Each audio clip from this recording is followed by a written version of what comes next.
તો આજે આપણે કરવાના છીએ સરસ મજાનું મંથન મંથન હજી આપણે ચેન્જ કરી નાખીએ બેકગ્રાઉન્ડ આ લાઈનો હરખી નથી દેખાતી જો હવે લાઈનો આવે જ નહીં તો દેખાય ક્યાં લી હા હાલો મંથન કરીએ ડન છે તો કોણ કે છે પેલો સવાલ કોણ પૂછે છે તમારામાંથી કોણ રેડી થાય છે પેલો સવાલ પૂછવા માટે હાલો પેલો સવાલ પૂછવા માટે કોણ રેડી થાય છે હાલો પેલો ક્વેશ્ચન સર સિલેબસ કેમ પૂરો કરવો બધા વિષયનો જલ્દીથી ઓકે હાલો આ એક સવાલ ઓકે હાલો ભાઈ એક સવાલ આવ્યો છે તહુરા તહુરા હું સાચું વાંચતો હોય તો ના સિલેબસ કેમ પૂરો કરવો બરાબર how to finish syllabus okay syllabus કેમ પૂરો કરવો ઓકે આ પેલો સવાલ થઈ ગયો પછી 11th 12th કરાય લે આ અઘરો સવાલ છે વાહ 11th and 12th કરાય બરાબર ને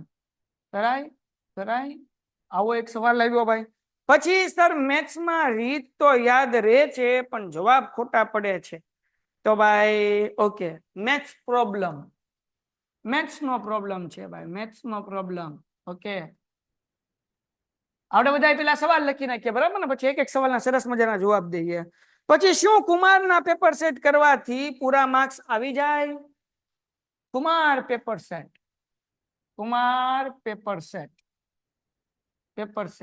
okay done done done okay sir આગળ ડિપ્લોમામાં જવાય diploma as a option career option diploma બરાબર ને ડિપ્લોમા કરાય કે ન કરાય ભાઈ ઓકે હાલો આના ઉપર ચર્ચા કરીશું હે ને આખો સિલેબસ કેવી રીતે પૂરો કરવી કે સંસ્કૃત એન્ડ ગુજરાતી હજી નથી ખોલ્યું ઓકે સંસ્કૃત અને ગુજરાતી નંબર 6 ગુજરાતી અને સંસ્કૃત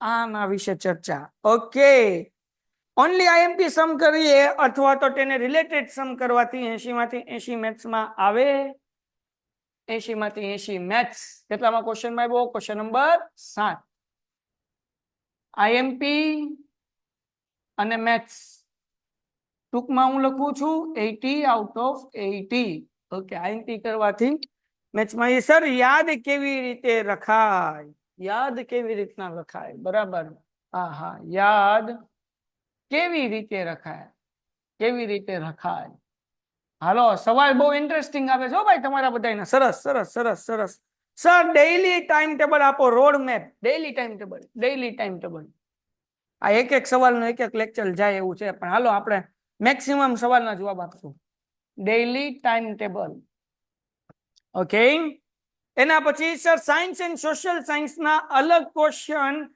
કેવી રીતે યાદ કરવા એ આપણે આની અંદર લઈ લેશું થેન્ક યુ સાયન્સ એ આની અંદર લઈ લેશું સાયન્સ અને સોશિયલ વિજ્ઞાન અને એસએસ સિલેબસ પૂરો કેવી રીતના કરવો ઝડપથી એમાં લઈ લેશું પછી સર બેઝિક રાખ્યું છે ફર્સ્ટ એક્ઝામમાં બટ હવે એ ગ્રુપમાં જવું છે ઓકે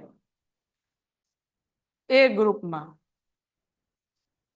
જવું છે બરાબર ને આ હું લખું ઇંગ્લિશમાં લખું છું જવું છે બરાબર તો બેઝિક કે સ્ટાન્ડર્ડ આપણે એવો સવાલ રાખીએ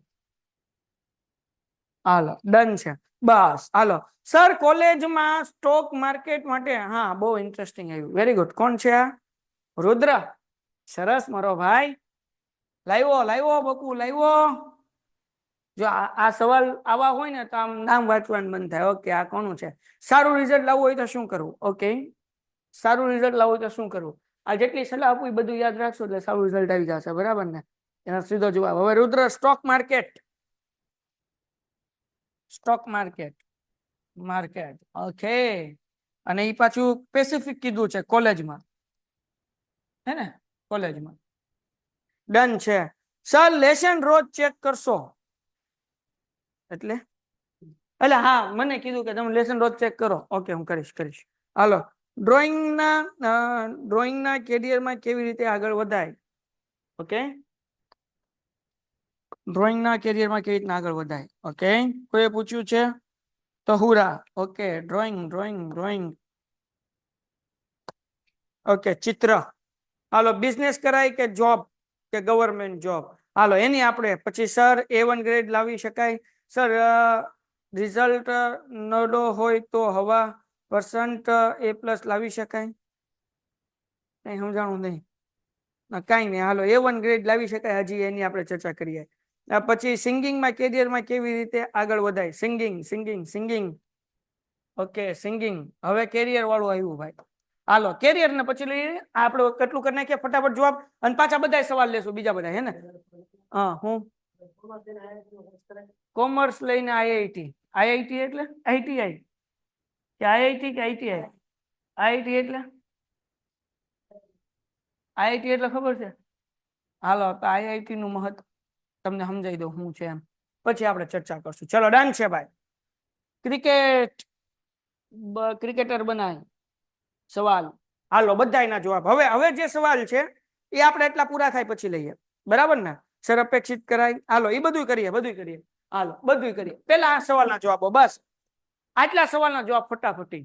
પછી બીજા બધા સવાલ, 45 જણા છો, 45 જણાનો એક એક સવાલ હશે, તો બધાને હું તમને જવાબ આપી દઉં છું કે શું કરાય, કેમ કરાય, કેવી રીતના કરાય. પેલો સવાલ, સિલેબસ કેમ પૂરો કરાય, ગણિત કેવી રીતના પૂરું કરાય, વિજ્ઞાન કેવી રીતના પૂરું કરાય, SS કેવી રીતના યાદ કરાય. તો જુઓ સિલેબસ કેમ પૂરું કરાય એના ઓલરેડી આપણે વિડીયોઝ મૂકી દીધા છે સ્ટ્રેટેજીના. અગર તમારી આગળ અત્યારે એ ચોખ્ખું સમજાવ્યું છે કે 90 દિવસ છે અને 6 વિષય છે, એટલે ઓન એન એવરેજ એક વિષયને આપણે 15 દિવસ આપી શકીએ. તો આપણે ઓલરેડી સ્ટ્રેટેજીના વિડીયો મૂકી દીધા છે બેટા કે તમે 15 દિવસમાં કેવી રીતના વિજ્ઞાન પૂરું કરી શકો. આખા વિજ્ઞાનના બધા ચેપ્ટર કરવાની જરૂર નથી. હિતેશ સરે આપણને 8 ચેપ્ટર કાઢીને આપ્યા છે કે 8 ચેપ્ટર કરો ને 15 દિવસ કરો, એટલે એક ચેપ્ટર 2 દિવસમાં કરવાનું, અને એ પાછું વિભાગ વાઇઝ કરવાનું બ્લુ પ્રિન્ટ પ્રમાણે. એટલે બી માં પૂછાતું હોય તો બી ના જ કરો, સી માં પૂછાતું હોય તો સી ના જ કરો, ડી માં પૂછાતું હોય તો ડી માં જ કરો. અને એ તમને કહી દીધું કે કયો પ્રશ્ન હશે, એટલે તમારે કોઈ પણ કુમાર હોય, ગાલા હોય કે બીજું કોઈ પણ પેપર સેટ હોય તમે એમાંથી કરી શકશો, એટલે એ કઈ ચિંતાનો વિષય નથી. તો એના સ્ટ્રેટેજીના વિડીયોઝ હું તમારા સાથે શેર કરી દઈશ. તો સિલેબસ કેવી રીતના પૂરો કરવો 90 દિવસની અંદર એની ચર્ચા આપણે વિડીયોઝમાં કરેલી છે. એ વિડીયો તમને હેલ્પફુલ થશે તો તમે એ વિડીયો જોઈ લેજો.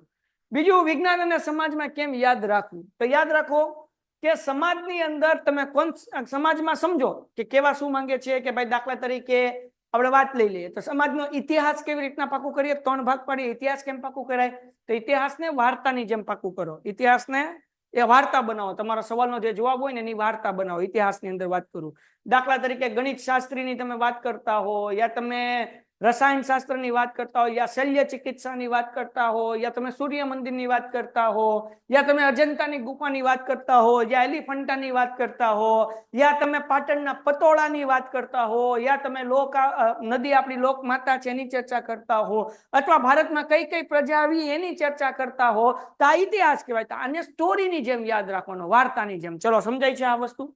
ઇતિહાસને કેવી રીતના યાદ રખાય, વાર્તાની જેમ. ચલો સમજાય છે બધાને? હા કે ના? ફટાફટ કોમેન્ટ નો જવાબ આપે. ઇતિહાસને કેવી રીતના યાદ રખાય ઝડપથી? વાર્તાની જેમ યાદ રખાય. કેવી રીતના યાદ રખાય? વાર્તાની જેમ. અગર તમે તમારા સવાલના જવાબ નહીં વાર્તા બનાવી નાખી તો તમને ફટાફટ સમાજનો ઇતિહાસ યાદ રહી જશે. જવાબ. બીજી વસ્તુ આપણે આવી જઈએ ભૂગોળમાં. ભૂગોળમાં ઇન્ટરેસ્ટિંગ બનાવવાનું. કેમ ભાઈ? તો કે દાખલા તરીકે તમે ભણો છો કાપની જમીન, કાળી જમીન, રાતી જમીન, બરાબર? આ બધું તમે ભણો છો. કપાસને શું જોઈએ, પછી ઘઉં ક્યાં વધારે થાય છે, મગફળી ક્યાં થાય છે. તો તમે એક ઇન્ટરેસ્ટિંગ વસ્તુ કરો, તમારે એક મોબાઈલ છે. તો હવે એ કેવી રીતના ભણાય, તો કે તમે પાકું કરો જમીનના પ્રકાર. તો તમે નાખો યુટ્યુબમાં જમીનના પ્રકાર, બરાબર? ટાઈપ્સ ઓફ સોઇલ્ડ એવું ઇંગ્લિશમાં નાખો તો એનિમેશન વાળા વિડીયોઝ મળી જશે. એ વિડીયોઝ તમે જોવો કે જેમાં એનિમેશન્સ હોય, જેમાં તમે એ જમીન દેખાતી હોય, તમે એ સમજો. ક્ષણ ઉદ્યોગ જોવો તો એના વિડીયો જોવો, તો એ વિડીયો જોવાથી તમને આખી વાર્તા સમજાઈ જશે, અને પછી તમે ઓન વર્ડમાં સરસ રીતે લખી શકશો. સમજાણું? આ બીજો પોઈન્ટ. હા કે ના? હા કે ના? ઝડપથી ઝડપથી ઝડપથી, હાલો હાલો હાલો હાલો, ઝડપથી, ફટાફટ ફટાફટ, ઝડપથી. આ બધા સવાલનો હું ઝડપથી જવાબ આપવાનો છું. ફટાફટ બેટા, ઝડપથી ઝડપથી ઝડપથી, હાલો ઝડપથી. મને બધા દીકરા અને દીકરીઓ, બધા ભાઈઓ અને બધા બહેનોનો આન્સર જોઈએ. તો આવી રીતના બેટા એ બધી વસ્તુ એવી છે કે તમને વિડીયોઝ મળી જશે, એનિમેશન, તમને રિયલ વિડીયોઝ મળી જશે. એ જોશો તો તમને યાદ રહી જશે. હવે વાત રહી છેલ્લે અર્થશાસ્ત્રની. આપણે વાત કરીએ જેમાં આવે ગરીબી, બેરોજગારી, એ બધું આવે, બરાબર ને? ગ્રાહક સુરક્ષા. તો ગ્રાહક સુરક્ષા તો આપણા અધિકારો, આપણા હક્કો એ પૂછાય જ છે. બરાબર. તો આપણા અધિકારો આપણને ખબર હોવી જોઈએ, આપણા હક્કો આપણને ખબર હોવી જોઈએ. તો એ આપણે સમજવાનું છે, કારણ કે આપણને જીવનમાં કામ આવવાનું છે. જો એ દ્રષ્ટિકોણથી તમે પાકું કરશો તો તમને એ પણ પાકું રહી જશે કે આ મને લાઈફમાં કામ આવવાનું છે. પછી ભાઈ ગરીબી રેખા કોને કહેવાય, બેરોજગારી કઈ કહેવાય, એના કયા કયા પ્રોબ્લેમ્સ છે, તો એ બધું એટલા માટે કરો કે ભાઈ આ પ્રોબ્લેમ જે આપણા સમાજમાં છે, આપણે ભારતનું ભવિષ્ય છે ને, આ પ્રોબ્લેમ મારે સોલ્વ કરવાના છે. હું કેવી રીતના ગરીબી દૂર કરી શકું, હું કેવી રીતના બેરોજગારી દૂર કરી શકું, એ દ્રષ્ટિકોણથી 2011 ના આંકડા શું હતા, 2001 ના આંકડા શું હતા, એ દ્રષ્ટિકોણથી તમે વાંચશો અને ઇન્ટરેસ્ટ લેશો તો આપોઆપ યાદ રહી જશે. એને ગોખવું નહીં પડે. તો ગોખો નહીં, રસનો વિષય બનાવો. અને તમે ક્યુરિયોસિટી હોવી જોઈએ કે 2001 માં ગરીબીના આંકડા આટલા હતા, 2011 માં આટલા થઈ ગયા, આટલો વધારો થયો, આટલો ઘટાડો થયો, તો ગરીબીના કારણો છે. ગરીબી દૂર કરવા માટે સરકાર આ કામ કરે છે, બેરોજગારી દૂર કરવા માટે સરકાર આ કરે છે. આને કહેવાય શિક્ષિત બેરોજગારી, આને કહેવાય ઘર્ષણજન્ય બેરોજગારી. આ બેરોજગારીના પ્રકાર છે. તો આ ઇન્ટરેસ્ટથી, ક્યુરિયોસિટી, નવું જાણવાના હેતુથી તમે ભણશો ને, તે વસ્તુ તમારે ગોખવી નહીં પડે, તમને યાદ રહી જશે અને સમજાઈ જશે. ચલો ડન છે ભાઈ, ડન છે, ડન છે. ફટાફટ જવાબ આપો બકુડાવ. હાલો હાલો હાલો. સર તમે કેમ યાદ રાખતા? હું તમને એ બધું કહું છું બેટા. હું મારું આ ટાઈમ ટેબલમાં હું કહેવાનો છું, ડેઈલી ટાઈમ ટેબલમાં હું તમને મારી ટેકનિક કહેવાનો છું, પણ એ આપણે અહીંયા 9મા પ્રશ્નમાં છું. ચલો ડન છે. મને એક એક સવાલના જવાબમાં બધાનો આન્સર જોઈએ. Done done done done. હવે રહી વાત વિજ્ઞાનની, તો વિજ્ઞાન સર જે તમને કોન્સેપ્ટ સમજાવે છે ને બાપુ, વિજ્ઞાનમાં કોન્સેપ્ટ સમજો, અને કોન્સેપ્ટ સમજ્યા પછી તમે વાંચો અને ઓન વર્ડમાં લખો. એટલે કે ટેક્સ્ટ બુકના શબ્દ આવવા જોઈએ, ગપાટા નથી મારવાના, પણ તમે જે સમજ્યા છો એ તમારી ભાષામાં ટેક્સ્ટ બુકના શબ્દ વાપરીને તમે લખશો તો તમને ડેફિનેટલી સારું માર્ક્સ આવી જશે. અને બીજી વસ્તુ, વિજ્ઞાન ઈઝી છે જો કોન્સેપ્ટ સમજો તો, વિજ્ઞાન ઈઝી છે જો તમે વાક્ય રચના સમજો તો, વિજ્ઞાન ઈઝી છે જો તમે એના નિયમો પાકા કર્યા તો. બાકી ગોખશો તો ગોખાઈ જશે, પણ એક્ઝામમાં જાશો ત્યાં સુધી યાદ રહી તે ન રહે. અને પછી કદાચ રહી ગયું પેપરમાં લખી લીધું, પણ પેપર પૂરું થાય પછી ગોખેલું તો ભૂલાઈ જ જાય. પણ સમજેલી વસ્તુ એવી છે જે 11th કામ આવશે, 12th કામ આવશે. તો ફિઝિક્સ છે, કેમેસ્ટ્રી છે, બાયોલોજી છે. તમે 14 ચેપ્ટર છે કે 13 ચેપ્ટર છે, 13 માંથી 8 જ ચેપ્ટર કરવાના છે, તો 8 ચેપ્ટર તમે સિલેક્ટ કરી લો. સાહેબે કીધા એ ચેપ્ટરના કોન્સેપ્ટ સમજી લો, એના ઈઝી પેલા સવાલ જવાબ કરી નાખો, પછી અઘરા કોન્સેપ્ટ કરો, અને પછી વાંધો નહીં આવે. તમને છે ને એક વસ્તુ, એક ટેકનિક શીખવાડું છે. એક ટેકનિક શીખવી છે સાયન્સ પાકું કરવા માટે, એક ટેકનિક શીખવાડવી છે, એક ટેકનિક શીખવી છે ઝડપથી, એક ટેકનિક શીખવી છે ઝડપથી, એક ટેકનિક શીખવાડું ફટાફટ. સંઘના પેપરના આઈએમપી હોય છે, મને ખબર નથી બેટા, આ મેં પહેલી વખત સાંભળ્યું છે નામ કોઈ પ્રકાશનનું. ચલો એક ટેકનિક શીખવાડું. જ્યારે તમે વિજ્ઞાન વાંચવા બેઠો ને, ત્યારે તમારે 3 કલર, એક છે રેડ, હે ને રેડ, એક છે ગ્રીન, એક છે યલો. આ 3 માર્કર લેવાની. હવે માનો કે સાહેબે તમને અહીંયા આજે કયું ચેપ્ટર કરાયું વિજ્ઞાનમાં સર? ચોથું ચેપ્ટર. કયું કરાયું કોમેન્ટમાં લખો, મને ખબર. હા ભાઈ ખાસું બોલે ખોટું બોલે મને કેમ ખબર. આજે સાહેબે કયું ચેપ્ટર કરાયું? હાલો ઝડપથી. આજે સાહેબે કયું પૂરું થઈ ગયું? ચોથું કે અધૂરું છે? હા નહીં, આજે આ સાહેબે 3જું ચેપ્ટર. કેટલા પ્રશ્ન કરાવ્યા આજે? કેટલા પ્રશ્ન સમજાવ્યા? હા 3જું કરાવ્યું. જા ભાઈ મને ખબર હોય ને ન માનો. હાલો ઝડપથી બોલો. કેટલા પ્રશ્ન કરાવ્યા? ફટાફટ. ઓકે 7-8 પ્રશ્ન કરાવ્યા. તો બેટા આજે 8 પ્રશ્નની હું તમને પીડીએફ મોકલી દઉં.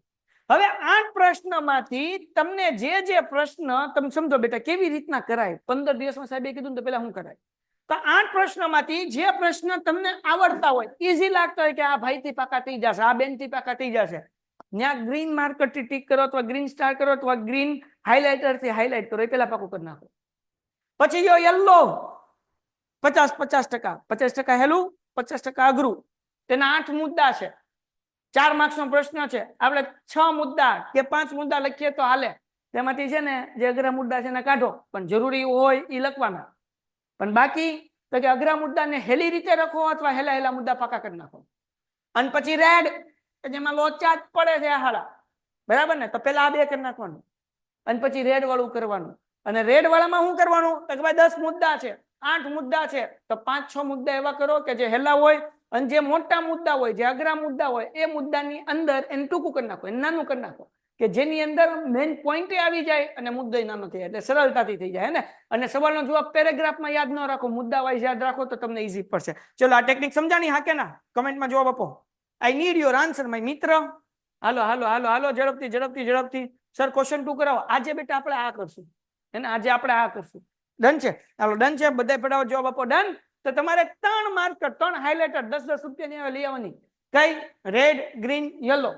આ 3 માર્કરનો ઉપયોગ કરીને પાકું કરવા બેસજો. અને યાદ રાખો, ડેઈલીનો ટાઈમ ટેબલનું પૂછ્યું હતું.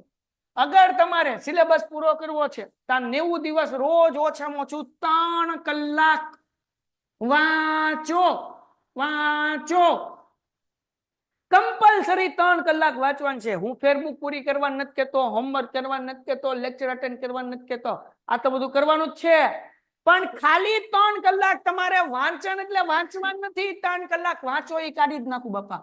3 કલાક પાકું કરો. ગુજરાતીમાં લખું, પાકું કરો ભાઈ, કારણ કે વાંચવાથી યાદ નહીં રહે. 3 કલાક પાકું જ કરો. એક સવાલ પાકું થયો, જવાબ લખો મોઢે. બીજો સવાલ પાકું કરો, જવાબ લખો મોઢે. ત્રીજો સવાલ પાકો કરો, જવાબ લખો મોઢે. સમજાણું કે ન સમજાણું? એટલે પાકું કરો મારા બાપ. રોજ 3 કલાક પાકું કરો તો સિલેબસ પૂરો થશે. ચલો ડન છે? હાલો હાલો. શું કહેવાય કે વાંચવાનું નામ નથી થતું, વાંચવાનું મન નથી થતું. ઓકે, એની આપણે મન નથી થતું એ હું છેલ્લે કહીશ તમને, બરાબર ને? કારણ કે નકર પછી આ બધું રહી જશે. મન નથી થતું. Okay done. હાલો, ક્લિયર થઈ ગયું? આ પેલો સવાલ થઈ ગયો. 11-12 કરાય કે ન કરાય? ભાઈ તમારું વિઝન શું છે, તમારું ડ્રીમ શું છે, એના આધાર ઉપર. અગર તમે ડિપ્લોમા કરવા માંગો છો, તમે ITI કરવા માંગો છો, તો 11-12 કર્યા વગર પણ તમે આગળ કરી શકો છો. પણ જો તમે એવું પૂછતા હો કે 11-12 કરાય એટલે કે ભણાય કે ન ભણાય 10 પછી, તો ભણાય. કારણ કે આજે હું એવું નથી કહેતો કે તમારે અગર 12 પાસની ડિગ્રી હશે યા કોલેજની ડિગ્રી હશે તો તમારી લાઈફમાં બહુ મોટો ચમત્કાર થઈ જશે. નહીં, પણ તમે સારા માણસ થશો. તમે એટલીસ્ટ આટલો કોન્ફિડન્સ આવશે કે ભાઈ હું 12 પાસ છું. કારણ કે ભાઈ આ ડિગ્રી છે ને, એની કહેવાય ને કે અદ્રશ્ય શક્તિ હોય જે આપણી પાસે હોય. ડિગ્રી પર્સન્ટેજ અદ્રશ્ય શક્તિ છે કે જે આપણા ભેજાની અંદર હોય. મારી આગળ આ ડિગ્રી છે ભાઈ, તો એ આમ છાતી આમ, હું ડોક્ટર છું, MD છું, સર્જન છું, એન્જિનિયર છું. એ વસ્તુ કોન્ફિડન્સ આપે, આત્મવિશ્વાસ આપે. તો ભણાય બેટા, ભણાય. સમજાણું કે નહીં? ભણેલા માણસનું મહત્વ નથી કે છે? ભણેલા માણસનું મહત્વ છે કે નથી? છે ભાઈ, પણ સારું ભણેલા. અને ખાલી 11-12 નહીં ભાઈ, સારી કોલેજની અંદર એડમિશન લઈને ગ્રેજ્યુએશન કરો. સારી કોલેજો, ખાલી કોલેજમાં ગ્રેજ્યુએશન કરવાથી આટલો ફાયદો નથી, પણ સારી કોલેજ, ટોપ કોલેજ પકડવાની ગુજરાતની, એની અંદર એડમિશન લેવાનું, ડ્રીમ લેવાનું. અને ઈ એડમિશન લ્યો, ત્યાંથી ભણીને નીકળો, ત્યાંથી ડિગ્રી લઈને નીકળો, તો definitely it will be useful for your career. તમારા કેરિયર માટે તમને બહુ યુઝફુલ થશે. ચલો ડન છે? ડન છે એટલે ભણાય બેટા. હવે મેથ્સ નો પ્રોબ્લેમ. નેક્સ્ટ ક્વેશ્ચન તરફ આવી જાય. Maths problem. ભાઈ મેથ્સ નો પ્રોબ્લેમ કેમ સોલ્વ કરવો? મેથ્સ એ પ્રેક્ટિસ નો વિષય છે. મોટા ભાગના વિદ્યાર્થી મેં શું કર્યું બેટા કે એક વખત દાખલો ગણે અને જવાબ ન આવે એટલે ખોલે ગાઈડ, નવનીત, બીજું કોઈ પણ સાહિત્ય હોય એ, અથવા યુટ્યુબ નો વિડીયો, અને ઢબ ઉતારો મારીને પૂરું. મેથ્સ એ પ્રેક્ટિસ નો વિષય છે. મેથ્સ ઇમ્પ્રુવ કરવા માટે 4 વસ્તુ આવડવી જોઈએ. પહેલી વસ્તુ 1 થી 10 ઘડિયા, ગુણાકાર, ભાગાકાર અને બાદબાકી. સરવાળો બધાને આવડે. બાદબાકી લોચા પડતા એવા મેં વિદ્યાર્થી જોયા છે. 10મા ધોરણમાં આવ્યા હોય અને ભાગાકાર ન આવડતા હોય એવા મેં જોયા છે. છેદ ઉડાડતા ન આવડતા હોય. 10મા ધોરણમાં હોય ગુણાકાર ન આવડતા એવા મેં વિદ્યાર્થી જોયા છે. સો દીકરાઓ, તમે અગર મેથ્સમાં પ્રોબ્લેમ છે તો 4 વસ્તુ સુધારો. તમારું ગુણાકાર, ભાગાકાર, 1 થી 10 ઘડિયા અને બાદબાકી, આ 4 વસ્તુ આવડવી જોઈએ. બીજી વસ્તુ, હવે 5 સ્ટેપ. કેટલા લોકોને મેથ્સ ઇમ્પ્રુવ કરવું છે? કેટલા લોકોને મેથ્સ ઇમ્પ્રુવ કરવું છે? કેટલા લોકોને મેથ્સ ઇમ્પ્રુવ કરવું? ઝડપથી ઝડપથી. કેટલા લોકોને મેથ્સ ઇમ્પ્રુવ કરવું છે?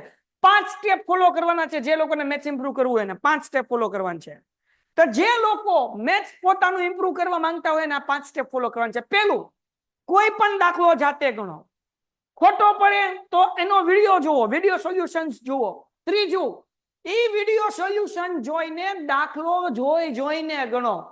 ચોથું સ્ટેપ, દાખલો મોઢે ગણો. અને 5મો સ્ટેપ, એ રીતના બીજા 3 દાખલા ગણો. આ 5 સ્ટેપ ફોલો કરો. આ 5 સ્ટેપ ફોલો કરો એટલે મેથ્સમાં તમે માસ્ટર થઈ જાઓ. પહેલું સ્ટેપ શું કરવાનું? પહેલું સ્ટેપ તો કે ભાઈ દાખલો જાતે ગણવાનો. ખોટું પડે તો વિડીયો સોલ્યુશન્સ જોવો એનું. પછી એ દાખલો જોઈને ગણો. પછી તો કે ઈ દાખલો મોઢે ગણો અને પછી એ રીતના બીજા 2 દાખલા ગણો. આ 5 સ્ટેપ ફોલો કરો એટલે મેથ્સમાં તમે એક્સપર્ટ થઈ જાવ, એની હું તમને જવાબદારી આપું બાપુ. ચલો ડન છે ભાઈ, ડન છે, ડન છે, ડન છે, ડન છે, ઝડપથી ડન છે. કેટલા લોકો ઈચ્છે છે મેથ્સમાં જબરદસ્ત રિઝલ્ટ લાવવું છે? Done done done done. કેટલા સ્ટેપ ફોલો કરવાના? ફટાફટ ફટાફટ, ઝડપથી ઝડપથી ઝડપથી. આજનો સેશન છે ને બાપુ એ તમારા માટે બહુ જોરદાર છે, આખી લાઈફ યાદ રહેશે તમને, જામો જામો પડી જશે. હાલો ઝડપથી મન બધાય નોંધો, કેટલા સ્ટેપ ફોલો કરવાના, કેટલા સ્ટેપ ફોલો કરવાના મેથ્સમાં એક્સપર્ટ બનવા માટે? Very good, very good. હાલો હાલો હાલો સર, ખુદનું બિઝનેસ કઈ રીતના કરાય એની ચર્ચા આપણે કરશું. ડન છે, ઓકે, વેરી ગુડ. ચલો ચલો ડન છે. આગળ વ્યાજે કુમાર પેપર સેટ કરીએ તો એમાંથી પૂછાય. તો બેટા કુમાર પેપર સેટ ની અંદર શું છે એ સમજીએ. કુમાર પેપર સેટ ની અંદર ગણિત અને વિજ્ઞાનના 15 પેપર છે, બાકી બધાના 8-10 પેપર છે. આ 15 પેપરમાં એમાં બેઝિક ના 15 છે, સ્ટાન્ડર્ડ મેથ્સ ના 15 છે. પેલા 7 પેપર છે કે નહીં એ પાછલા બોર્ડના પેપર છે, અને પછીના 8 પેપર છે ને એ મિસાઇલ પેપર છે. મિસાઇલ, આ મિસાઇલ પેપર એટલે શું? તો કે 8 પેપર કરો ને એટલે આખો સિલેબસ પૂરો થઈ જાય, ટૂંકું ટચ. 8 પેપર કરો એટલે ગણિતનો આખો સિલેબસ પૂરો થઈ જાય. ડન છે, તો આને કહેવાય મિસાઇલ પેપર. ચલો ડન થઈ ગયું. તમારા મિત્રો કુમાર પેપર સેટ કરો કે બીજું કોઈ પણ પેપર સેટ કરો, એમ નથી કહેતો કે કુમાર જ કરો, તમે કુમાર કરો, ગાલા કરો, પછી બીજા ઘણા બધા છે, લિબર્ટી કરો, એને પછી દિવાળી પર યુથ વાળાએ કાઢ્યા છે, યુથ એજ્યુકેશન વાળાએ કાઢ્યા છે, બીજા પણ ઘણા બધા બજારમાં મળતા છે. કોઈ પણ પેપર સેટ કરો, પણ તમે 6 પેપર સેટ તમે કરી લ્યો ને કોઈ પણ, એટલે બોસ તમને બોર્ડ ની અંદર એમાંથી 80, 85, 90, ઘણી વખત તો 95% બેઠે બેઠું હોય ને હોય જ, તે ચિંતા કરવાની નહીં. ચલો ડન છે બેટા, ડન છે. કુમાર તો કોઈ પણ આવી ગયું, કોઈ પણ 6 પ્રશ્ન પત્ર કરો એટલે આવી ગયું. ડન છે, ડન છે, ઓકે ઓકે. ચલો ડન છે, ઓકે. હા, તારું બેઝિક મેથ્સ ની બેટા અહીંયા સવાલ આવી ગયો, હું એ સમજાવું છું, ચિંતા નહીં કરતો. હાલો ડન, બધા એક વખત લોકો સમજાઈ ગયું? હાલો ડન. અને કુમારના કરશો તો મેં તમને સમજાવ્યું કે કુમારમાં શું છે. પેલા 7 પેપર બોર્ડના છે એટલે તમને આઈડિયા આવશે કે ભાઈ બોર્ડમાં કેવું પ્રકારનું પૂછાય છે, કેવી પેપર સ્ટાઇલ છે, કેવા સવાલો પૂછે છે. અને પછી શું છે ભાઈ, તો કે પછી જે છે એ મિસાઇલ પેપર છે, જેથી કરીને તમને લોકોને આખો સિલેબસ એની અંદર કવર થઈ જાય. રાખીએ તો હા બેટા ઇનાયત, હું તને આન્સર આપું તારા સવાલનો, ચિંતા ન કર. રહી વાત ડિપ્લોમા. હવે 10th પછી ડિપ્લોમા કરાય કે ન કરાય? તો હવે ડિપ્લોમામાં કેવું છે કે તમે કઈ કોલેજમાં કરો છો ને એ અગત્યનું છે. મારી આગળ 12th ની અંદર મારું ઓફલાઈન અહીંયા ભાવનગરમાં એકેડમી પણ છે, કોચિંગ ઇન્સ્ટિટ્યૂટ પણ છે. મારી આગળ 12th માં એવા છોકરાઓ પડ્યા છે, આવ્યા છે, દર વર્ષે આવે છે કે એ 10th પછી ડિપ્લોમા લીધું હોય, 1 વર્ષ એ ગયો હોય, નો ફાવે એટલે 12th એક્સટર્નલ કરે અને કોમર્સની એક્ઝામ આપે અથવા તો આર્ટ્સની આપે, ડિપ્લોમા મૂકી દે. કેમ? તો કે અહીંયા કોલેજમાં કઈ કરાવતા ન હોય, ટપો ન પડતો હોય, XYZ, તો ડિપ્લોમા કરાય ખરા, પણ વિઝન ક્લિયર હોવું જોઈએ. એક તો ટોપ કોલેજ, ગુજરાતની ટોપ કોલેજ હોય ને ત્યાંથી ડિપ્લોમા કરવું, ટોપ કોલેજ, બરાબર. પછી તમે જે સબ્જેક્ટમાં ડિપ્લોમા કરો છો એમાં પછી આગળ માસ્ટર શું થાય છે, કેરિયર ઓપ્શન કેટલા છે, એ બધું રિસર્ચ કર્યા પછી ડિપ્લોમા આપણે કરવું, જેથી કરીને ડિપ્લોમા ગવર્મેન્ટે કાઢ્યું છે. એવા વિઝન શું છે તો કે ભાઈ ડિપ્લોમા કરીને છોકરાઓ ઝડપથી પોતાની આમદની ઊભી કરી લે, ઝડપથી કમાતા થઈ જાય, એ હેતુ તેમને ડિપ્લોમા કોર્સિસ જે છે એ લોન્ચ કર્યા છે, ઘણા સફળ કોર્સિસ છે. અને સાધનો માટે, રિપેરિંગ્સ માટે ITI કર્યું છે કે AC repairing, mobile repairing, hardware, software, welding, આ તે કામ બધું એના માટે ITI છે. તો એ 2 વસ્તુ કરી શકાય, કોઈ શક વગરની વસ્તુ છે. પણ તમે જે કરતા હો એનું પૂરું નોલેજ તમને હોવું જોઈએ કે આની ટોપ કોલેજ કઈ છે, અને ડ્રીમ એ ટોપ કોલેજમાં જ હોવું જોઈએ. અને ટોપ કોલેજ કરવા માટે તમારે અગર મેરિટમાં આવવું છે તો સારા પર્સન્ટેજ લાવવા માટે 18 કલાક મહેનત કરવી, તો 18 કલાક કરી લ્યો અત્યારે, કારણ કે ત્યાં પહોંચી જશો તમારા ડ્રીમ પ્રમાણે. પછી સારું એજ્યુકેશન મેળવશો, માસ્ટર કરશો તો લાઈફ અલગ દિશામાં જશે ને. તેના માટે 18 કલાકમાં 24 કલાકમાં 18 કલાક લડવાનું આવે તો લડી લેવાય, કઈ ચિંતા નથી. એટલે તમે ડિપ્લોમા જ્યાંથી કરવાના હોય એ કોલેજ સારી છે, ત્યાંના વિદ્યાર્થીનો અભિપ્રાય કેવો છે, ત્યાંથી કોલેજમાંથી નીકળેલા લોકો અત્યારે શું કરે છે, એને યુઝફુલ થયું છે કે નહીં, એ બધું રિસર્ચ કર્યા પછી ડિપ્લોમા કરવાનું. ચલો ડન છે ભાઈ, ડન છે, ડન છે, ડન છે, ડન છે. હાલો હાલો હાલો, ડન છે બાપા, ડન છે. ઝડપથી ઝડપથી બધાનો આન્સર જોવા દીકરાઓ. હાલો ફટાફટી ફટાફટી, ચલો ઝડપથી ઝડપથી ઝડપથી. ઓકે, નેવીમાં જવા માટે શું ભણવું પડે? આર્ટ્સ, કોમર્સ કે સાયન્સ? સાયન્સ ભણવું પડે બેટા. પણ નેવીની અંદર તે સાયન્સ ભણવું પડે, પણ હવે એમાં તમે શું કહેવાય કે થોડું રિસર્ચ કરશો એટલે તમને મળી જશે. પણ નેવીમાં સાયન્સ એ ગ્રુપ લઈને તમે જઈ શકો છો. હાલો આગળ વ્યા જઈએ ને. આ ડિપ્લોમાનું થઈ ગયું. ગુજરાતી અને સંસ્કૃત. હવે દીકરાઓ ગુજરાતી અને સંસ્કૃતમાં શું કરે? બહુ સિમ્પલ વસ્તુ છે. તમારી આગળ જે કોઈ પણ પ્રકાશનનું પેપર સેટ હોય, તમે અત્યાર સુધી ગુજરાતીની બુક ખોલી છે કે નથી ખોલી, એને મૂકીને 6 પેપર ગુજરાતીના કરી નાખો, 6 સંસ્કૃતના કરી નાખો, પ્લસ ગ્રામરની થોડીક એક્સ્ટ્રા પ્રેક્ટિસ કરી લો ગુજરાતી અને સંસ્કૃત બંનેમાં, એટલે તમારો જગોમગો થઈ જશે. ચિંતા કરવાની જરૂર નથી. તમે 4 દિવસ આખા બેઠો તો હું એવું સમજુ છું કે તમારું ગુજરાતીનો સિલેબસ ફિનિશ થઈ જાય. કારણ કે આખા ગુજરાતીના બધાય પાઠમાંથી સવાલ જવાબ નથી પૂછાતા. 6 પેપર કરવાના.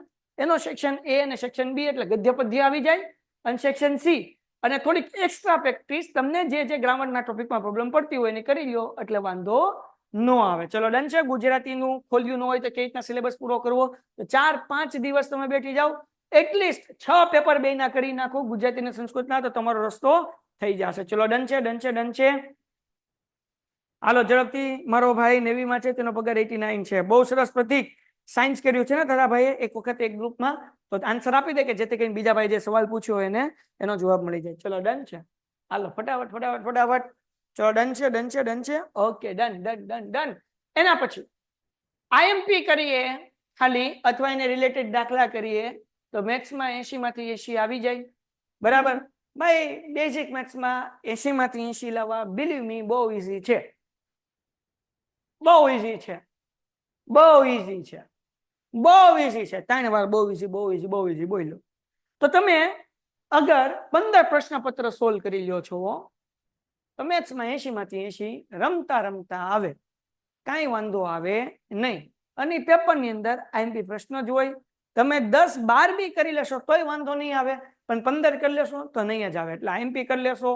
પણ સ્ટાન્ડર્ડ મેથ્સ છે તો તમારે થોડીક વધારે મહેનત કરવી પડે. તો આઈએમપી સિવાય ઉદાહરણના દાખલા, ટેક્સ્ટબુકના દાખલા, કોન્સેપ્ટ બેઝ દાખલા એ કરવા પડે સ્ટાન્ડર્ડ મેથ્સમાં. પણ લગભગ બેઝિક મેથ્સ વાળાને 80 માંથી 80 લાવવા એટલે ચણા મમરા ખાવા બરાબર છે, જો મહેનત કરો તો.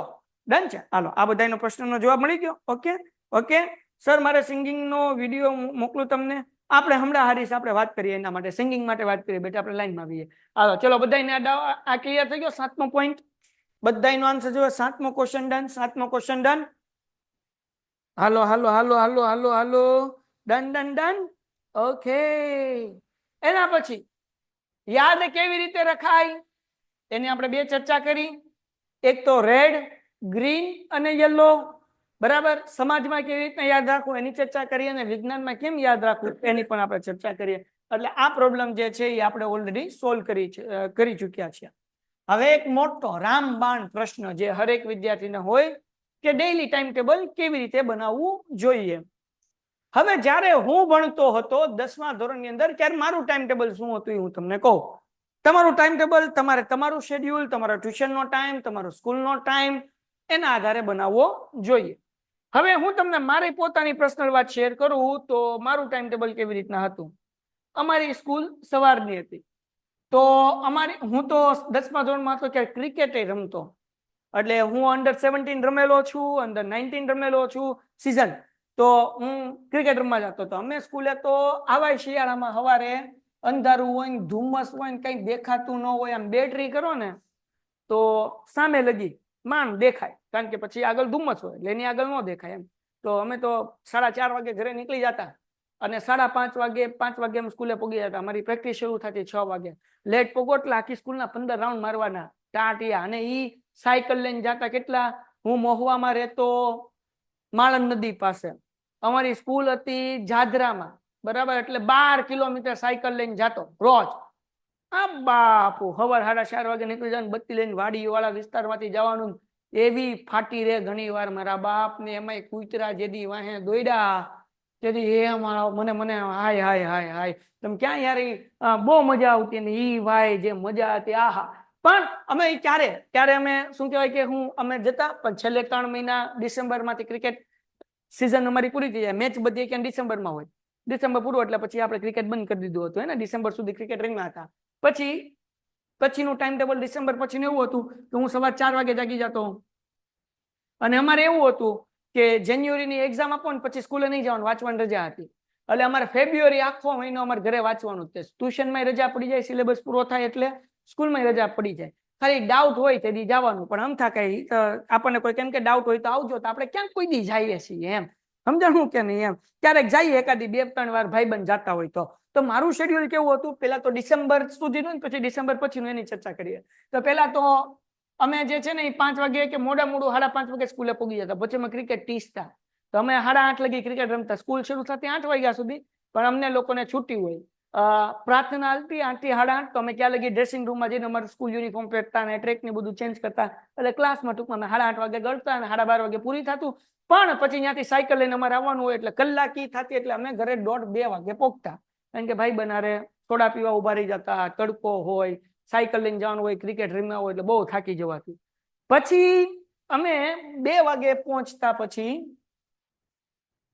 6 માસિક પછી, દિવાળી પછી, કારણ કે દિવાળી પછી તો હું વાંચતો નહોતો. દિવાળી પહેલા હું વાંચતો નહોતો, કારણ કે અમારે ફટાકડાનો ધંધો હતો. મારે ફટાકડાની લારી હોય, ફટાકડા ઇનામ બનાવવાના હોય, એ બધું કામ હતું. તો એ બધું કામ કરતો, તો વાંચવાનો સમય નહોતો રહેતો. પછી 2 વાગ્યાથી લઈને ભાઈ આરામથી હુઈ જતા 3:30 વાગ્યા લગી. 3:30 વાગે જાગે, ચા પીવે, મમ્મીએ રેડી જ રાખી હોય, અને વિયો જતો. હું ટ્યુશન મારું જે ત્રિવેદીમાં ટ્યુશન હતું, એટલે હું 4 થી 5:30 ટ્યુશન જતો. અને પછી 5:30 વાગ્યાથી આટા મારતા ઘરે પહોંચીએ એટલે 6 વાગે. પણ પછી ભાઈ ફેવિકોલ લઈને બેઠી જતા 6 વાગ્યાથી લઈને રાત્રે 11 વાગ્યા સુધી, જેમાં વચ્ચે 1 કલાક તારક મહેતા અડધી કલાક જોવાનું, અને તારક મહેતા જોતા જોતા જમવાનું. એ આપણો રૂલ્સ હતો, બરાબર ને. તો એવી રીતના અડધી કલાકનો વચ્ચે ગેપ લે, પણ રાત્રે 11 વાગ્યા સુધી આપણે વાંચતા. કારણ કે એમાં પછી 10 થી 11 જે છે એ હું હંમેશા 10 થી 11 છે ને ફેરબુક કમ્પ્લીટ કરતો. કારણ કે થાકી ગયા હોય તો ઓલો તો હું ઉતારો જ મારવાનો હોય, કાપીને જ લખવાનું હોય, દે ધનાધન ધન. તો આપણે આવું બધું કરતા. પછી જયારે ડિસેમ્બર આવ્યું અને અમારી મેચો બધી પૂરી થઈ ગઈ, હું 2 સબ્જેક્ટમાં ઉડ્યો તો હું 10 માં હતો ક્યારે, અને ઢેલ ટીપાઈ ગઈ. પછી આપણા ધબકારા વધી ગયા. પછી ભાઈએ જે છે સવારે જાગવાનું શરૂ કર્યું, કારણ કે હું 4થા ધોરણમાં 2 વર્ષ ફેલ થયો હતો. પછી કોઈ દી ફેલ નહોતો થયો. પછી 80% ઉપર જ રિઝલ્ટ આવતા. પણ 10માં ડિસેમ્બરમાં હાર્ડ પેપર ચેકિંગ કર્યું હતું. અમારું સાયન્સ લેતા એ જમાનામાં વૈશાલી મેમ, અને એ ભાઈ બહુ ખારા માણસ, ને મારા તો માર્ક્સ એવા કઈ પણ કે વાત ન પૂછો. હું બાયધો તોય માર્ક્સ વધારે ન દીધા, 2 વધારી દો પાસ થઈ જાવ, નો કે વધાર્યા એટલે નો જ વધાર્યા. પછી ભાઈ જે છે સવારે 3 વાગે જાગી જતા, અને 3 થી 4 જે છે એ ફ્રેશ થઈ જતા. હવારમાં હું નાઈ લેતો ઠંડીનું, અને ચા બા હાથે બનાવી લેતો. અને પછી 4 વાગ્યાથી બેઠીને 7 વાગ્યા સુધી, 7 વાગ્યાથી હું 8 વાગ્યા લગી હુઈ જતો. સ્કૂલે હું નહોતો જતો, એક્ઝામ દેવા પછી ખાલી ગયો હતો. 8 વાગ્યાથી લઈને 11 વાગ્યા સુધી, 11 થી પાછો હુઈ જતો. 12 વાગ્યાથી 12 થી 2, 2 થી 4 હુઈ જવાનું, ખાવું પીવું ને બધું કરવાનું. 4 થી 6, 6 થી ભાઈ બનારે આટા મારવા નીકળતો 7 વાગ્યા લગી. 7 થી પાછું 10 વાગે પાછો હુઈ જતો. તો આવી રીતના આપણું ટાઈમ ટેબલ જે છે એ ડિસેમ્બર પછી થયું હતું, અને પછી એક્ઝામ સુધી આવું જ રહ્યું હતું. અને હું મારા બધા ચોપડા બોપડા લઈને વિયો ગયો હતો. ટ્યુશનમાં સિલેબસ પૂરો થઈ ગયો હતો. ડાઉટ હોય ક્યારે જાતો, સ્કૂલમાં ડાઉટ હોય ક્યારે જાતો, બાકી આપણે જતા નહીં. આખો દી વાંચતા ને પછી આપણે ધબધબાટી બોલાવી નાખી. ચલો ડન છે. તો આ મારું ટાઈમ ટેબલ હતું. હવે તમારું ટાઈમ ટેબલ જે છે એ તમારે નક્કી. મારા જીવનમાં ખાસ કરીને જાન્યુઆરી મહિનાથી જાન્યુઆરી ફેબ્રુઆરી ભણવા સિવાય બીજું કઈ હતું જ નહીં. ખાવું પીવું હુવું ને ભણવું, બસ ખતમ. આખો દી હવાર જાગો કે રાત્રે હુવો, ન્યા લગી, એના સિવાય કઈ નહીં. અને ખાસ હું ભાઈબંધ હારે ન જાતો, કારણ કે મને ખબર હતી ભાઈબંધ હારે જવાથી ભણાય નહીં, બાકી બધું થાય. આખા ગામની સોલવટ થાય, ચોકવટ થાય, એટલે ભાઈબંધ હારે મહેરબાની કરીને ભણવું નહીં, એકલા ભણવું. એને ન આવડે તો હું શીખવા જાઉં, ત્યાં પૂછડું શીખાય, મને બધી ખબર પડે. શીખાય હું હવે, એટલે જેટલા વાલીઓ કદાચ સાંભળતા હોય ને એમ કે હું મારા બેનપણીને ઘરે ભણવા જાઉં, મારા ભાઈબંધના ઘરે ભણવા જાઉં, સપલું કાઢીને કહેવાને અહીંયા જ બેઠીને પણ ન કરા ખાયડું આવશે મોઢામાં, ક્યાંય નહીં જવાનું, ઘરે જ બેહવાનું. ચલો ડન છે ભાઈ, ડન છે. હાલો પછી આગળ હા, હવે એ ગ્રુપમાં જઈ શકાય, બેઝિક કે સ્ટાન્ડર્ડ. હવે નવા નિયમ પ્રમાણે તમે બેઝિક મેથ્સ રાખ્યું હોય તોય તમે એ ગ્રુપ લઈ શકો, અને સ્ટાન્ડર્ડ મેથ્સ રાખ્યું હોય તો પણ એ ગ્રુપ લઈ શકો. બરાબર, તમે બેઝિક રાખશો કે સ્ટાન્ડર્ડ રાખશો, એ ગ્રુપમાં જઈ જ શકશો. કાંઈ ચિંતા કરવાની જરૂર નથી. તો પછી બેઝિક જ રાખો ની ભાઈ. હા, તમને એવું લાગતું હોય કે ભાઈ મારે મારી મેથ્સમાં વધારે સારી કેપેબિલિટી ચેક કરવી છે તો સ્ટાન્ડર્ડ રાખો, બાકી બેઝિક રખાય, ચિંતા કરવાની જરૂર નથી. ઓકે પ્રતિકભાઈ, બહુ સરસ, તમારા ભાઈનો ફોટો આવી ગયો. યસ. ઓકે, 10 પછી શું કરાય એની આપણે ચર્ચા કરીએ. ઓકે, 10માં 10થમાં તમારે કેટલા પર્સન્ટેજ આવ્યા હતા? એ ગઈકાલે પરમદિના લેક્ચરમાં કીધું હતું, ભૂલી ગયા યાર તમે. હાલો, પછી રુદ્રભાઈનો મને એક જો સવાલ પૂછી ગયો, સ્ટોક માર્કેટ હે ને, બધું રિસર્ચ કરાય, બધું સમજાય. કોલેજની અંદર સ્ટોક માર્કેટ કરાય કે સ્ટોક માર્કેટ એ બહુ સારી વસ્તુ છે જો તમે લોંગ ટાઈમ માટે ઇન્વેસ્ટમેન્ટ કરવાના હો. તમે 5 વર્ષ પૈસા નાખી દીધા, 10 વર્ષ પૈસા નાખી દીધા અને એક મૂડી તમારી આગળ પડી છે તો તમે એને ઇન્વેસ્ટ કરી દો 5 વર્ષ સુધી, તો સ્ટોક માર્કેટમાં કંઈ વાંધો નથી. પણ જો તમે સટ્ટા બજાર કરો તો સ્ટોક માર્કેટની અંદર પ્રોબ્લેમ થઈ શકે છે અને એની અંદર પૈસા તૂટે છે. હમણાં મેં એક આર્ટિકલ વાંચ્યો હતો, ઝીરોધાનો જે ઝીરોધા એક એપ્લિકેશન છે જે સ્ટોક માર્કેટનું કામ કરે છે. તો ઈ કહે છે કે ભાઈ 90% લોકો ટ્રેડિંગમાં પૈસા ગવાવે છે, એટલે કે નુકસાન કરે છે. જે લોંગ ટાઈમ માટે ઇન્વેસ્ટમેન્ટ કરતા હોય સ્ટોક માર્કેટમાં, અગર કોઈ પણ પૈસા તમે સ્ટોક માર્કેટમાં 3 વર્ષ માટે ઇન્વેસ્ટમેન્ટ કરો છો તો તમને એમાં નફો મળે એના ચાન્સીસ 70% છે. 30% લોસ થાય એવા ચાન્સીસ, 70% તમારે 70% કેસની અંદર તમારો પ્રોફિટ જ થાય. પણ એ જ પૈસા જો તમે 5 વર્ષ માટે સ્ટોક માર્કેટમાં રોકો છો તો 100% તમને પ્રોફિટ થવાનો ચાન્સીસ છે, લોસ થવાના ચાન્સીસ 0 છે. એટલે લોંગ ટાઈમ માટે સ્ટોક માર્કેટને સ્ટડી કરાય, રિસર્ચ કરાય. અને તમે અત્યારથી સ્ટોક માર્કેટમાં કામ કરી શકો. અગર કોઈ પેરેન્ટ્સ ઘરે સાંભળતા હોય તો, અથવા તમે લોકો તમારા પેરેન્ટ્સને કહેજો કે એસઆઈપી થોડુંક સર્ચ કરજો, એસઆઈપી શું છે. 500 રૂપિયાની એસઆઈપી ખોલીને તમે સ્ટોક માર્કેટમાં ઇન્વેસ્ટ કરી શકો. દર મહિને તમે જે નક્કી કરો અને એ પૈસા જે છે એટલીસ્ટ 15%ના હિસાબથી અગર 20 વર્ષ માટે મૂક્યા તો કેટલાય ઘણા થઈ જતા હોય છે.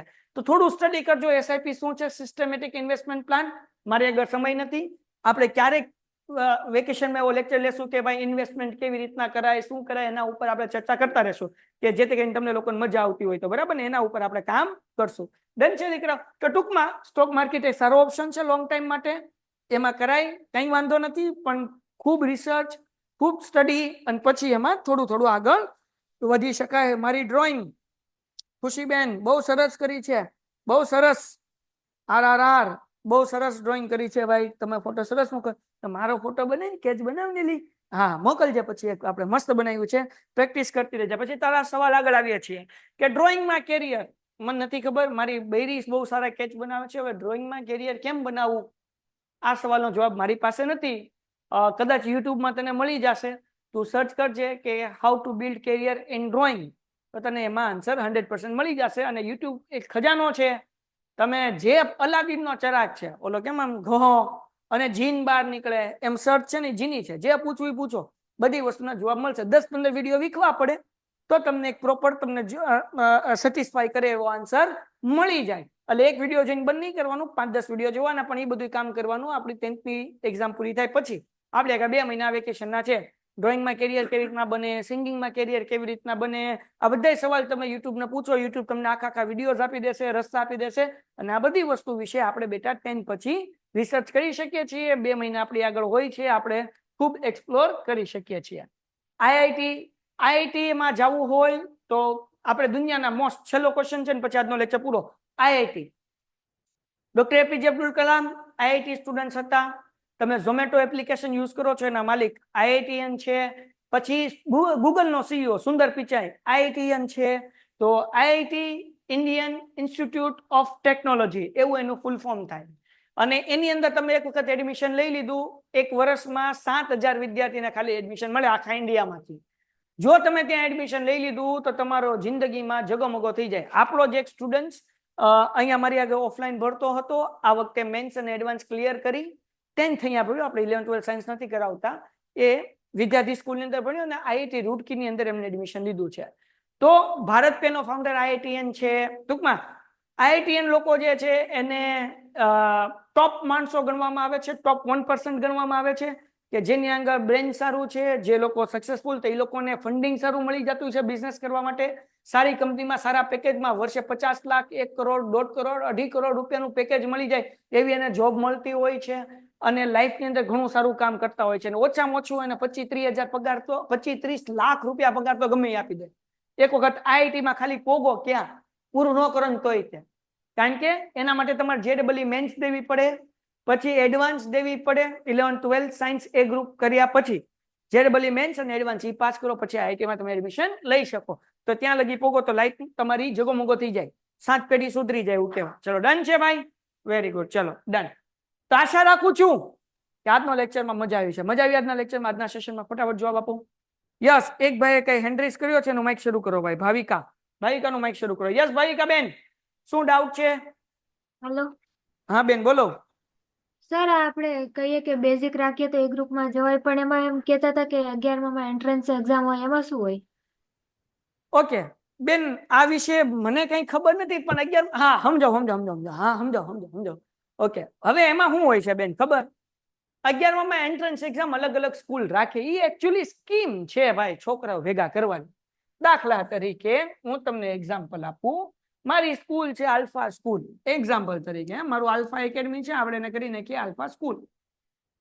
તો હું તમને એમ કહું કે બેન તમે એન્ટ્રન્સ એક્ઝામ આપો, અને જેટલા લોકો એન્ટ્રન્સ એક્ઝામ આપશે અને એન્ટ્રન્સ એક્ઝામ આપશે એ બધાને હું સ્કોલરશિપ આપીશ, ફીઝમાં રાહત આપીશ, બરાબર? ઓકે, તો એ એન્ટ્રન્સ એક્ઝામ ધોરણ 10 ના ગણિત, વિજ્ઞાન, ઇંગ્લિશ, સમાજ એના આધારે અથવા તો ગણિત અને વિજ્ઞાનના આધારે અલગ અલગ સ્કૂલમાં બધા પોતપોતાની રીતે પેપર કાઢે.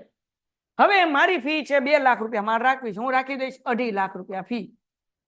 અને પછી તમને એમ કહીશ કે ભાઈ તમે એન્ટ્રન્સ એક્ઝામ આપી છે, તમારા 100 માંથી 90 આવ્યા છે, તમારું સિલેક્શન થઈ ગયું છે, અને હવે તમે અમારી સ્કૂલમાં લ્યો તો 50,000 તમને ડિસ્કાઉન્ટ મળશે, હું 2 લાખ રૂપિયા તમને એડમિશન આપીશ. આમ તો મારે 2 માં જ આપવાનું હતું, પણ આ એન્ટ્રન્સ એક્ઝામ એટલે રાખી કે તમને મજા આવે, તમને એમ થાય કે હબ બાપુ મારા 50,000 ઓછા થયા. અને પછી એડમિશન ફૂલ થઈ ગયા હોય તો હું વિદ્યાર્થીને કહું તમારું સિલેક્શન થયું નથી, બરાબર? બાકી તમે એક્ઝામ આપો એટલે ફોન આવી જ જાય, એ જ દિવસ આવી જાય, બેન તમારું સિલેક્શન થઈ ગયું છે, ભાઈ તમારું સિલેક્શન થઈ ગયું છે. અને કદાચ મારી ભરાઈ ગઈ સીટ અને હવે કોઈ પેરેન્ટ્સ એમ કે નહીં સાહેબ તમારી આગળ જ ભણાવો, તો એમ કહેશ કે 2.5 થાય, તમે શું કહો, ભલે થઈ જાય 2.5 લઈ લો, 2.5 કાકા એડમિશન આપો. એટલે આ બધી માર્કેટિંગ સ્ટ્રેટેજી છે. મેં માસ્ટર ઇન માર્કેટિંગ કર્યું છે, એટલે હું તમને સમજાવું છું. એટલે લાંબી ચિંતા કરવાની જરૂર નથી બેટા. 10મા ધોરણમાં 40% આવ્યા હોય ને તમે એમ કે મારે 11 સાયન્સ રાખવું, એમ કે આવો બેન, હાથ પકડીને ઘરેથી લઈ જાય, એમ કે તમારું થઈ જ જશે, ચિંતા નહીં કરતા. ભલે 40% આવ્યા હોય, એને તો ડોહી 2-2.5 લાખ રૂપિયા ફી મળી, હું લેવા ના પાડે? એટલે એવી કાંઈ ચિંતા કરવાની જરૂર નથી. સમજાણું કે નહીં? ડન છે. બેઝિક ગણિતમાંથી સ્ટાન્ડર્ડ ગણિત રાખી શકાય, બેઝિકમાંથી સ્ટાન્ડર્ડ રાખી શકો, કાંઈ વાંધો નથી. પણ અત્યારે સ્કૂલમાં બોર્ડના ફોર્મ ભરાવાના શરૂ થઈ ગયા છે, તો તમારે બેઝિક રાખવું કે સ્ટાન્ડર્ડ અત્યારે કહી દો. જો બોર્ડના ફોર્મ નહીં ભરાના હોય તો ચેન્જ થઈ જશે, અને જો નથી ભરાઈ ગયા છે તો પછી જે રાખી લીધું એમાં મહેનત કરી લેવાની. ડન છે? ઓકે ચલો ડન. ઓકે સર, ખુદનો બિઝનેસ કેવી રીતે કરાય? ગુલનાસ કાલ આવીને પૂછી લેજે, જવાબ આપી દઈશ, કારણ કે તું તો અહીંયા છો. સર તમને ચીઝ આવડે છે? ચેસ નહીં, મને ચેસ નથી આવડતું. સર આ દિવાળીમાં હું આવવાની હતી, બટ અમે ડાયરેક્ટ બુધેલ થી નીકળી ગયા હતા. ભાવિકા, તું આવી હોત તો મને ગમત, પણ કઈ વાંધો નહીં, આપણે મળશું, આપણે બધા પેન્ટેડ વાળા છોકરાઓ ભેગા થશું, એક દિવસ આપણે પ્રોગ્રામ કરવાના છીએ. બોર્ડની એક્ઝામ પૂરી થાય એટલે ભાવનગરની અંદર સરસ મજાનું જમવાનું કરશું, સેમિનાર કરશું, કેરિયર ગાઈડન્સ આપીશું, અને જગમગો કરશું. ડન છે? ઓકે ચલો. સર સીએ કેવી રીતે કરાય? ઓકે, હવે આપણે નેક્સ્ટ વખતે રાખશું, કારણ કે આજનો લેક્ચર ઓલરેડી 11:40 થઈ ગઈ. ઘરે બૈરી ખીજાય કે 11:30 અને તમારા પેરેન્ટ્સ ખીજાય, કાલ સવાર નિહાલ, એટલે કાલ તો રવિવાર છે કા હાલો, એટલે સવાલ પૂછો, કઈ નહીં હાલો. પણ સીએ કરવા માટે 11-12 સાયન્સ સીએ આમ જો ને તો 11-12 કોમર્સ, આર્ટ્સ કરીને ઘણા બધા કરતા હોય છે, કોમર્સ કરીને પાછું પણ ટૂંકું ટચ. સીએ કરવા માટે 11-12 કોમર્સ કરો, કોમર્સ કરીને પછી કોલેજ શરૂ કરો અને એફવાય ની સાથે સાથે સીએ ફાઉન્ડેશનની એક્ઝામ આપી શકો. અથવા તમે 12th કોમર્સની માર્ચમાં એક્ઝામ પૂરી થાય પછી તરત તમે સીએ ફાઉન્ડેશનની મેમાં એક્ઝામ આપી શકો. ડિસેમ્બર અને મે વર્ષમાં 2 વખત એક્ઝામ લેવાતી હોય છે, તો 12 પૂરું થયું એટલે તરત સીએ ફાઉન્ડેશન તમે શરૂ કરી શકો છો. ઓકે, તમે ભાવનગરના છો? Sir yes, I am in Bhavnagar. હું છું મહુવાનો, પણ છેલ્લા 10 વર્ષથી ભાવનગરમાં રહું છું, એટલે હવે હું ભાવનગરનો છું. ચલો ડન છે, મળીએ છીએ. સિંગિંગમાં કેરિયર કેવી રીતના બનાવવું મને આઈડિયા નથી, એક વખત યુટ્યુબમાં સર્ચ કરશો એટલે તમને રસ્તો મળી જશે. તો આપણે આની ઉપર ક્યારેક રિસર્ચ કરીને હું વાત કરીશ. મળીએ છીએ. મજા આવી પેલા એક વખત કહી દો, પછી મળીએ પાછા. હાલો જવાબ આપો. મજા આવી આજના લેક્ચરમાં? હાલો, મજા આવી લખો બધા હા હા હા કે ના ના ના. જે લખો એ ફટાફટ yes yes yes yes very good very good very good. ચલો યસ હરીશ, તારા સિંગિંગ નો વિડીયો મને મૂક, હું ઘરે જઈને હમણાં જમતા જમતા જોઈ લઈશ. મળીએ છીએ નેક્સ્ટ વિડીયોમાં. ત્યાં સુધી નેક્સ્ટ લાઈવ લેક્ચરમાં. ત્યાં સુધી ગુડ બાય એન્ડ ધન્યવાદ.